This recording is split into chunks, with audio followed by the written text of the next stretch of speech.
Security program on spreadsheets, new regulations piling up, and audit dread? It's time for Vanta. Vanta automates security and compliance, brings evidence into one place, and cuts audit prep by 82%. Less manual work, clearer visibility, faster deals, zero chaos. Call it compliance or call it compliance. Get it? Join the 15,000 companies using Vanta to prove trust. Go to vanta.com/calm. ActiveCampaign is the marketing automation platform built for big swings and big dreams. Generate ideas in seconds, import your brand, and create full campaigns with simple prompts. Get started for free at ActiveCampaign.com.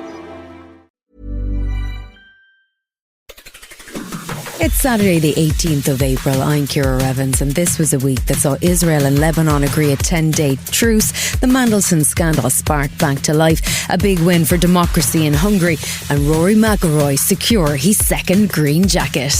Grab a cup of something hot, put up your feet, and get up to speed on the 7 biggest stories of the week. This is the Standout 7 from the Smart 7. It's news, but not the news. Last weekend saw events in the Middle East take a step backwards after peace talks between the US and Iran failed to come to any kind of agreement. US President J.D. Vance flew to Islamabad, where he met with a delegation headed by Speaker of the Iranian Parliament, Mohammad Bagher Ghalibaf. It was the highest level meeting between the two sides in 50 years, but after 21 hours of talks, both sides walked away with no agreement in sight. The US Vice President made a short speech saying that no agreement was bad news for Iran. I think that we were quite flexible. We were quite accommodating. The president told us, you need to come here in good faith. We did that. And unfortunately, we weren't able to make any headway. US President Donald Trump announced that the US would blockade the Strait of Hormuz after the talks collapsed, and spent Sunday making calls to media in which he once again threatened to bomb Iran's infrastructure, including power plants and bridges. He was also trying to sound unconcerned, but it's quite clear there is no plan for what might happen next. Look, regardless, we win. Regardless what happens, we win. We've totally defeated that country.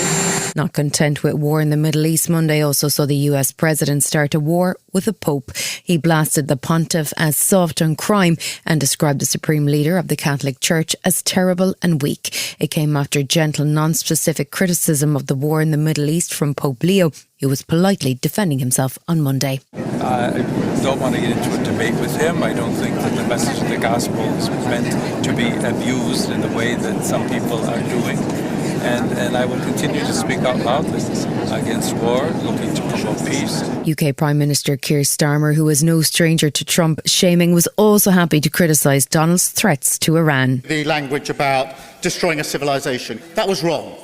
These are civilians, let's remember, who've suffered immeasurable harm by the regime in Iran for many, many long years. Tuesday saw Israel and Lebanon hold direct talks in Washington for the first time as Lebanon seeks to end Israel's war against Hezbollah. In the Strait of Hormuz, some ships did pass according to tracking data, but it remained unclear what the position was with the US blockade.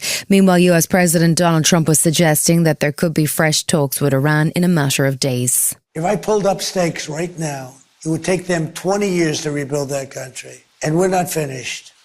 We'll see what happens. I think they want to make a deal very badly. Donald Trump's war with Pope Leo continued on Tuesday, with the US president lashing out at former ally Italian Prime Minister Giorgia Meloni. She was criticised by Trump for her defence of the pontiff. What I said is what I think. Those statements, particularly regarding the pontiff, were unacceptable.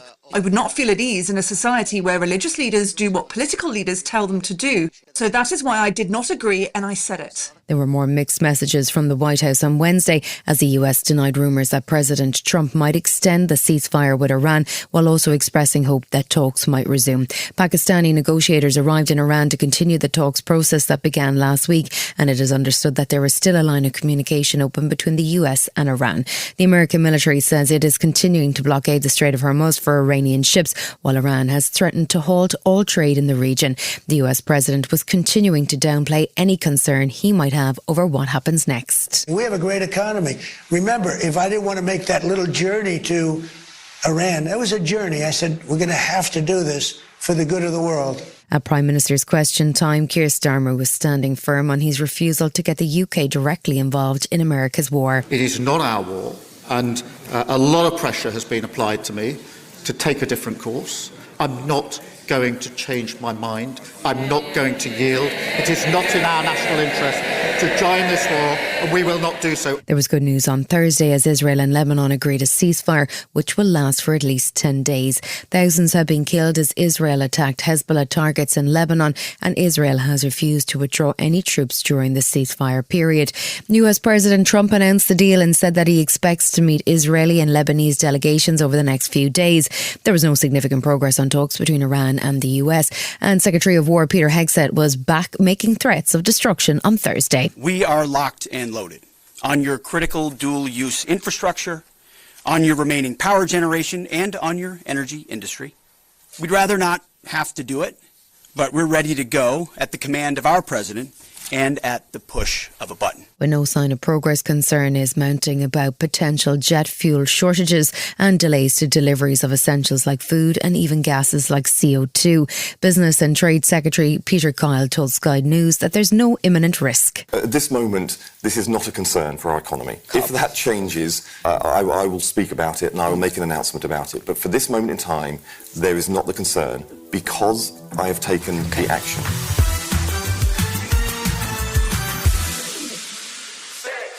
Resident doctors returned to work on Monday morning at 7 a.m, marking the end of a 6-day strike, which was the 15th since 2023 and may have cost the NHS as much as £300 million. The BMA Resident Doctors Committee rejected a government offer of an almost 5% pay rise and continued to seek much larger rises to account for what they call pay deflation dating back to 2008. Health Secretary Wes Streeting has been frustrated by what he calls the resident doctors' unreasonable behaviour, but he's still looking for the union to come back to the table and negotiate in good faith. No, I'm furious with the BMA. The difference between us and the Conservatives, they refused to negotiate with the BMA. I did the opposite. I called them on day one, had them in week one. We agreed a deal. They have then, for reasons I think are absurd, they've chosen to go out on strike again. Prime Minister Keir Starmer was back in the Commons on Monday after his trip to the Middle East to meet with Britain's allies in the region.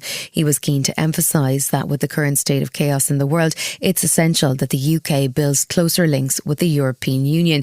He says that the economic and security benefits of a better dynamic with the EU are simply too big to ignore, and that he plans to accelerate the alignment of EU and UK rules.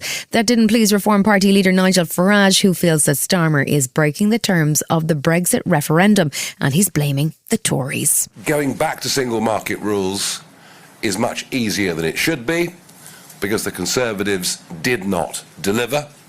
So for Starmer to go back is very much easier because Brexit was not properly delivered in the way that those who voted for it wanted. The BBC released the first part of a shocking investigation into the asylum system on Wednesday. Undercover reporters discovered a network of lawyers and asylum advisors who are coaching migrants whose visas are about to run out on how to make a credible asylum claim. The advisors charged thousands for the service, which includes fake cover stories and advice on how to claim to be gay to avoid being deported back to Pakistan or Bangladesh. The Home Office has warned that anyone trying to exploit the system will face the full force of the law, and Culture Secretary Lisa Nandy says the reporting is genuinely shocking. Lying about your asylum application is a criminal offence.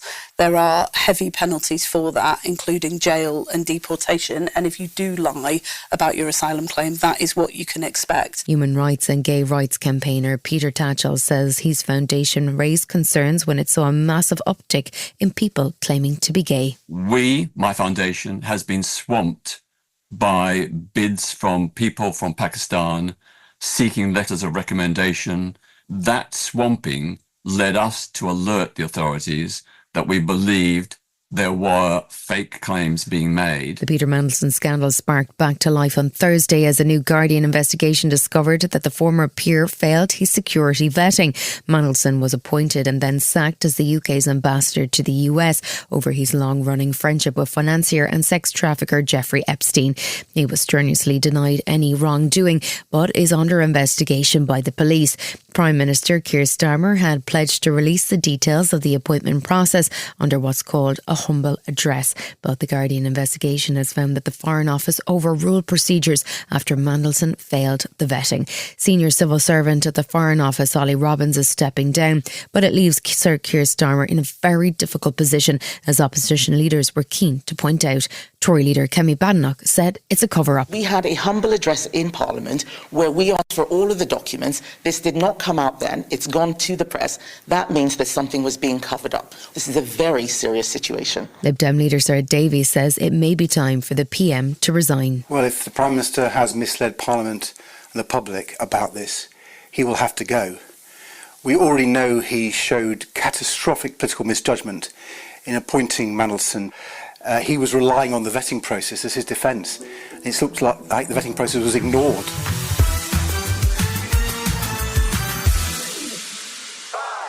Hungary's general election on Sunday had seismic consequences as Viktor Orban's party lost power.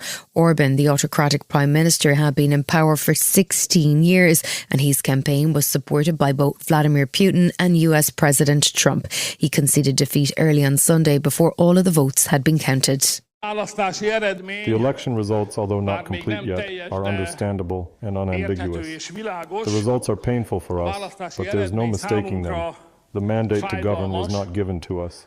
We congratulate the winning party. The result sees a former Orban supporter, Peter Magyar, become Hungary's new leader, which will have potentially enormous ramifications across Europe and particularly for Russia.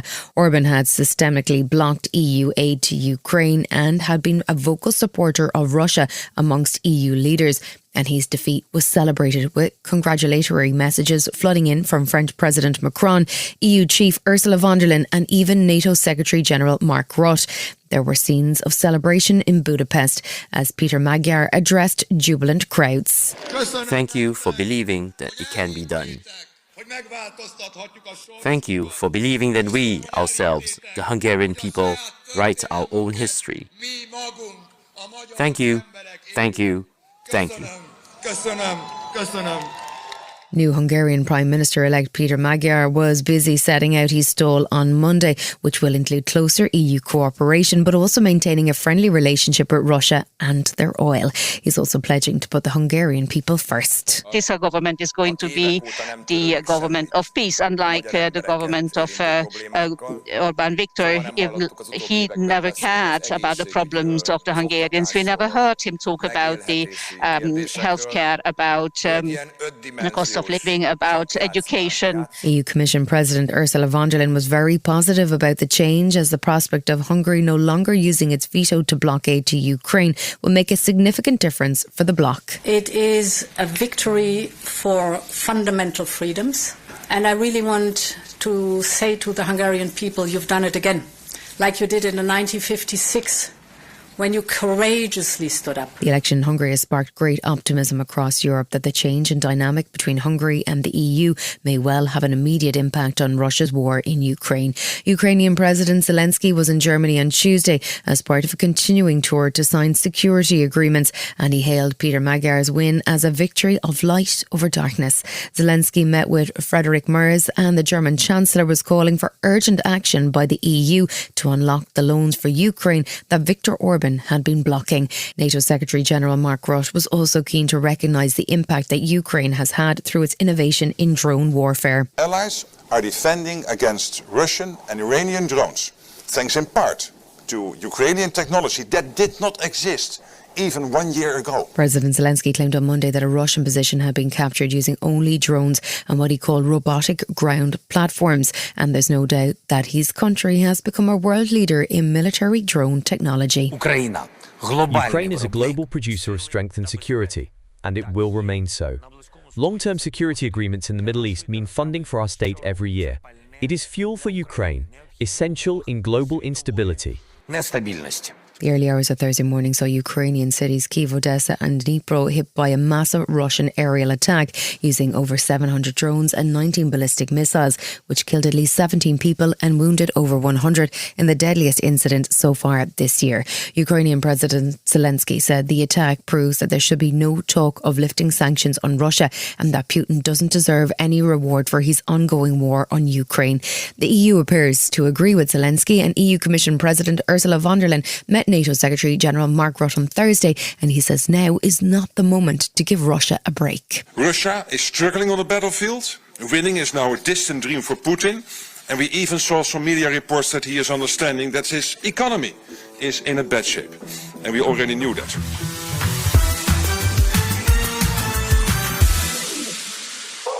Monday saw a 700-page report from the Southport inquiry released, which described a catastrophic failure of the state to deal with teenager Axel Ruda Kubana. He was responsible for the brutal attack on a children's dance class that saw 3 small girls murdered and 10 others seriously injured in July 2024. The inquiry, chaired by Sir Adrian Fulford, said that the incident was not a bolt of lightning out of clear blue sky, but instead a systematic failure by multiple agencies to deal with a troubled teenager who was described in 2019 as having potential for huge escalation. Prime Minister Keir Starmer described the findings as truly harrowing, while Justice Secretary Shabana Mahmood, speaking in the Commons, pledges to introduce a new law to criminalise mass casualty attacks that are not linked to terrorism.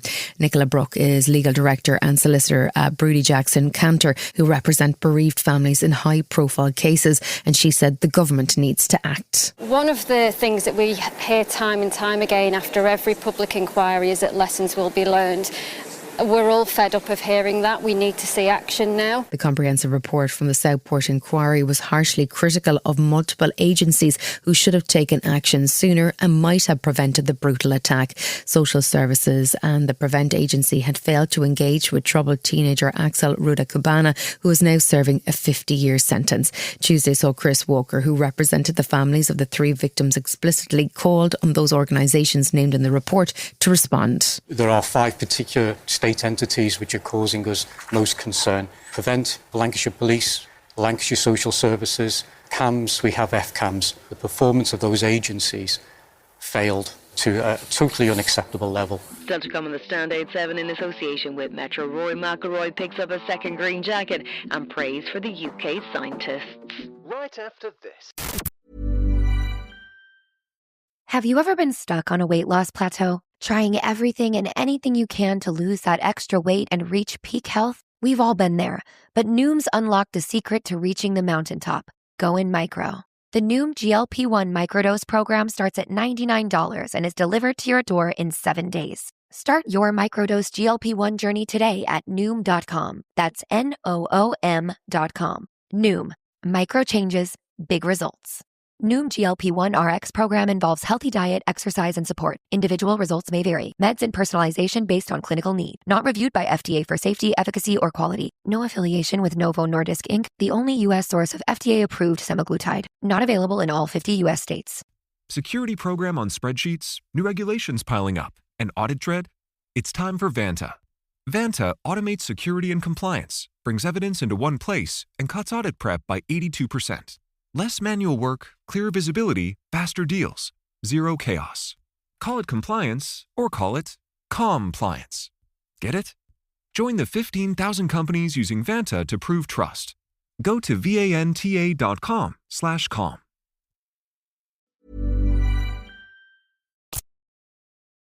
Welcome back. Sunday night saw all eyes on the Masters from Augusta as Rory McIlroy chased an elusive achievement to retain the Masters trophy. He'd had 2 amazing days and a terrible Saturday, but stayed focused and picked up a second green jacket, becoming only the 4th man to do so. He was particularly delighted his parents were there to see his second win. Mum and Dad, I owe everything to you. You are you're the most wonderful parents. And if I can be half the parent to Poppy as you were to me, then I know I've done a good job. Thank you.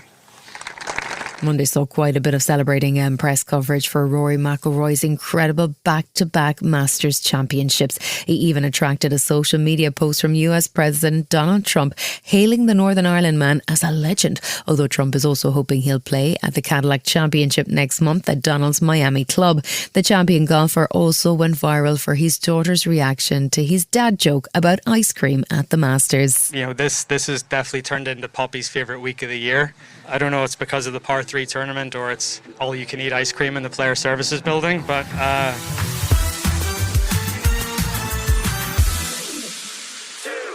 The fourth volume of the UK's COVID inquiry report was published on Thursday, and it featured some rare positive findings about the pandemic. Inquiry Chair Baroness Hallett described the UK's rollout of COVID vaccination programme as an extraordinary feat, and it praised for scientists who developed the vaccine at high speed and also discovered an inexpensive steroid called dexamethasone that was effective at treating COVID patients. It's estimated at least 500,000 lives were saved by the vaccine, but the report warns that there are still lessons to be learned from the rollout and a need for health services to rebuild trust and promote better understanding of vaccines. She also said that the small minority who suffered harm from the shot need to be looked after. It is vital in the context of a whole population vaccination programme in which the state is asking people to be vaccinated that people are adequately supported when side effects do occur.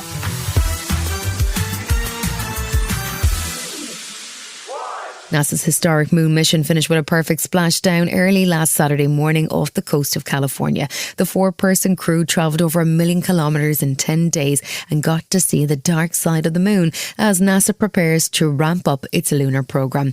NASA Administrator Jared Isaacman called the trip around the moon a perfect mission, and Lockheed Martin, who made the Orion capsule, will be relieved that it passed the re-entry test with flying colours.